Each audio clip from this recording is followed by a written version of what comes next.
I haven't done one of these for a very long time. It's basically me just saying stuff. Books I read, art I see, social works I do.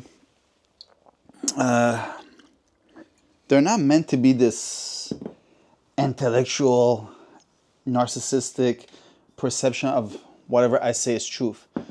It's just me sharing my thoughts, and if you care, great. If it helps you select a book, start a conversation, cheers.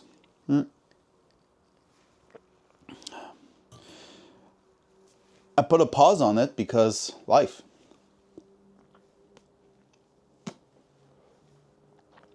But I think I'm going to start them again. And the reason for that is, ever since the abuse and the murder of Iranians, starting from January onwards, I've been approached by so many people to give my opinion about it. And I gotta be blunt, I am as biased as it gets. Okay? I want this regime to disappear. This extremist, fanatical, Islamist, colonial, I want them to be gone. But how do I approach an audience while being biased and admitting it? Now you might tell yourself, Aiden, why are you so biased? Well, you could just Google my name. Okay, you could even have my book. You could see what I've done. I was there in 2009 when the revolution impacted our people. When people dared come in the streets for freedom, and what happened to them, the suppression, the pain, the suffering. And unfortunately, I was naive. I truly believed with my camera I was going to make a difference. Got arrested, got abused, and got kicked out of my own country to never return. I'm a refugee. My family had to flee Iran because of the persecution, and we had to give everything up to come to the liberty of Canada and Quebec.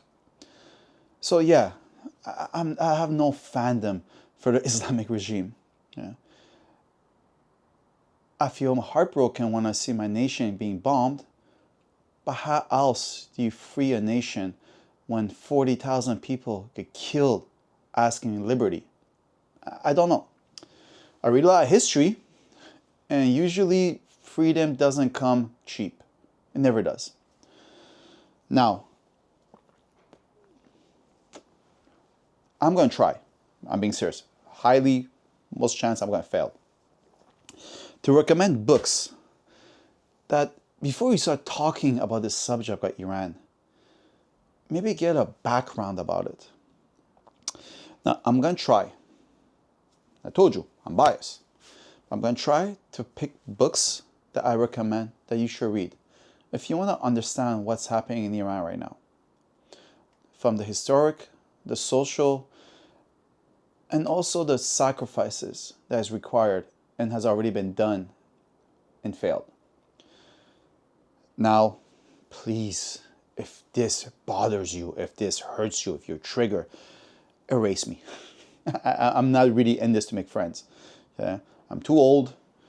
I got my best friends here, cigar and whiskey. But I'll be transparent.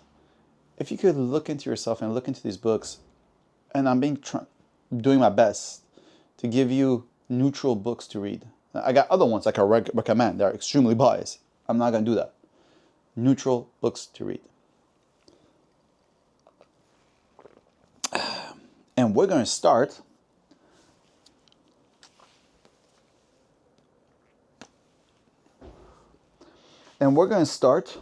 with the basics.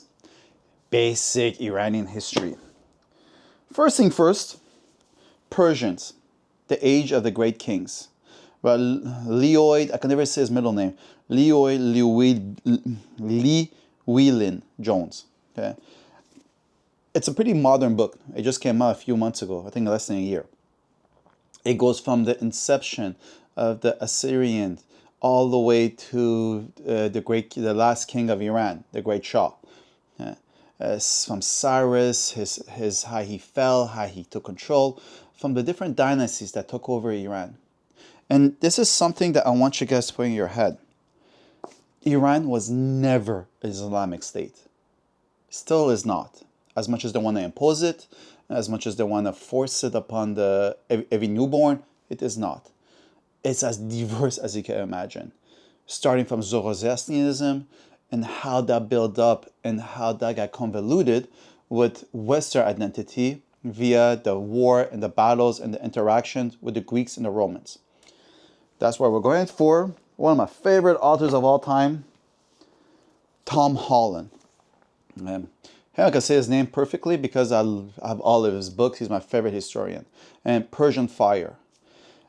You've seen the movie 300, glorious, action-packed.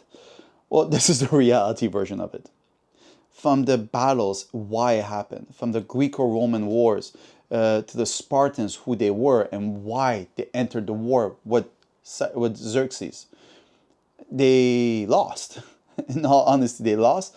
But in their loss, they were able to acquire gain and strength for the Europeans.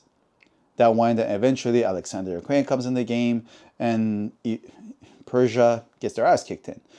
But it's more about the clash of cultures and how that impacted one and the other. And it has, and it still has.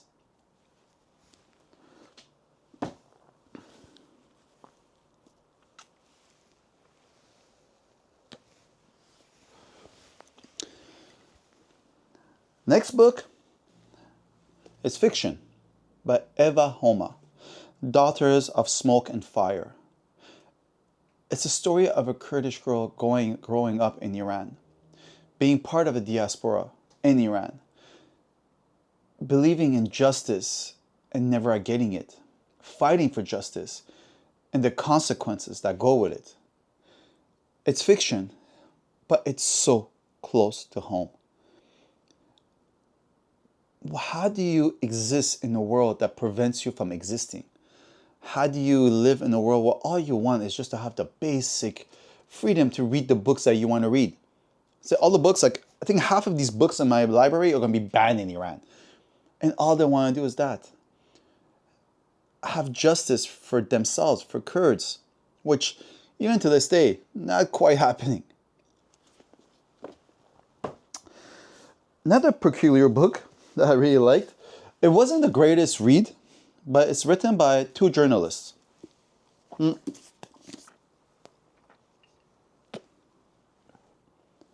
For the Sun After a Long Night. The story of Iran's woman-led uprising. Pretty much what you see. Okay? And it's the story of two journalists, Fatemeh Jamalpour and Nilu Tabrizi. Yeah. One lives in Canada, one lives in Iran. And I'll be honest with you, this one is more left-leaning, but the interaction between both, one living as a diaspora, writing freely for newspapers, talking and trying to get information from Iranians in Iran to make sure she's not saying lies, and the other who goes to the demonstration, puts her life on the line, her hair. Imagine just showing your hair, making an act of reprisal that could sentence you to jail. And she talks about what happens. And they write each other letters. They're back and forth. You see two angles of the story. One of a woman living in Iran and the society of modern Iran, how they trying to just fight for freedom, but they're not even sure how because they're not even sure who they're fighting. Because everybody could be a spy, no one could be a spy, who's going to rat you out, who's going to stand by you. And someone who lives in the diaspora who wants to make a difference and help her sisters. But you're powerless. And yet you try to find power wherever you can. Again, it wasn't the greatest writing. One is more fun to read because it's more action-packed because she's living underground, facing these absurd, brutal siege. Okay? I don't want to do research. It's not their fault. It's just life gives them choices. But it's a great read that you get to see both points of view. Now, this one's going to piss a lot of people off on the other side.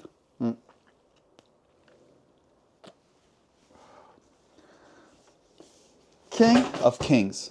Oops. I dropped all my books. Ugh.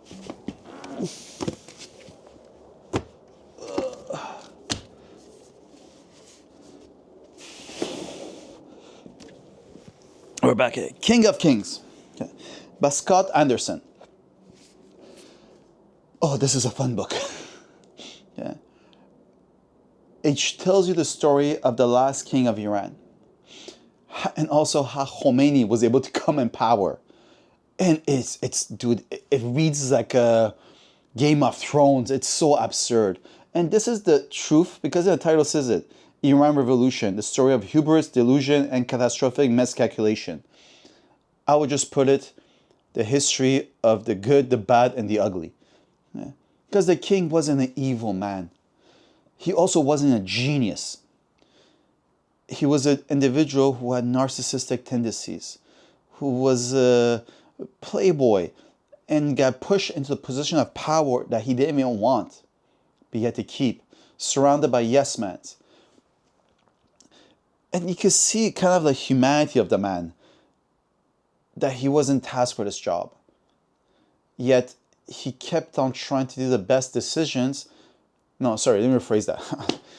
He never wanted to make the hard decisions. He always delegated to others. As brutal as the decision could be, if it worked, he took credit. If it didn't work, he blamed whoever took the decisions. And there's a reason why at the end, and again, I'm really butchering this book, but I highly recommend you grab it. Because you can see, everybody talks about conspiracy theories and how the Americans got involved, British got involved. Dude, there was no conspiracy. It's so simple. Yes, British got involved. Because Iranian leadership sold their people and sold their land. America got involved because they were trying to break from the lashes of the British.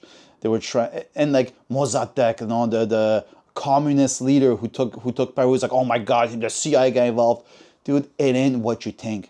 When the CIA got involved in this time, they were barely a CIA. So it's literally as people doing really stupid things that led to brutal, brutal consequences. And you see humanity in it too, because you could sense it, except for Khomeini. He didn't give a shit. Just a parenthesis. The dude kept on saying what he wanted for Iran. Kept on saying. But his spokesperson, who spoke fluent French, lied. Kept on telling everybody, no, he wants to be a socialist, he wants to free the woman, he wants to free this, he wants to free that. That's why the left, the academics, everybody joined forces against the Shah with Khomeini.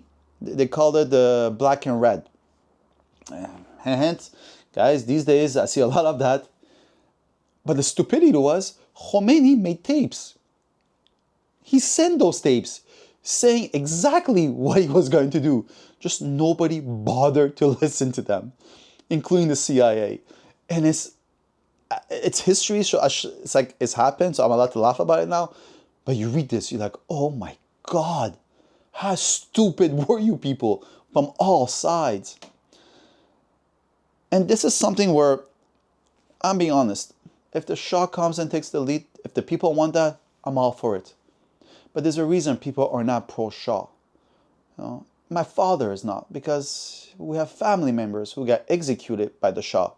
We also got family members who got executed by Khomeini. You know, who do you pick? But this gives you an honest account of why the Shah got kicked out. Yeah. Also gives you an honest account why the Shah presently brings hope to most Iranians, because it's a vision of what Iran could have been. Finally, and this is kind of like on a sidetrack, The Last Girl. The story of a captivity and my fight against Islamic State, Nadia, Murad. This is a rough read. Okay?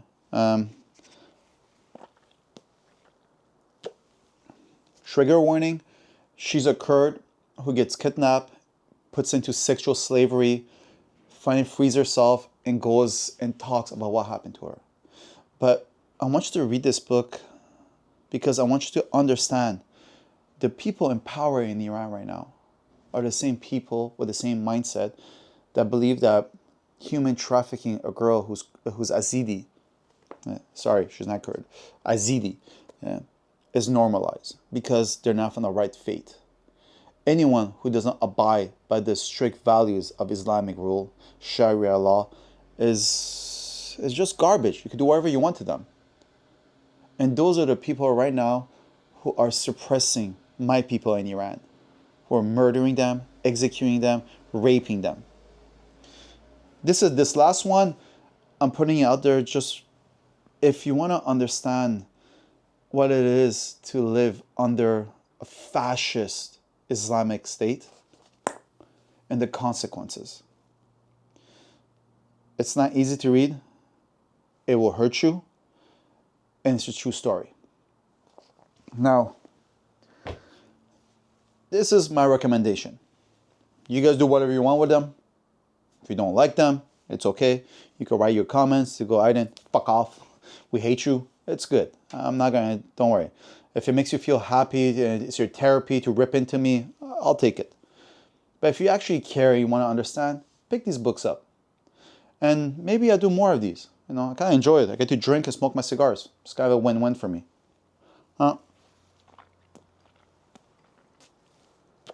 That said, till next time.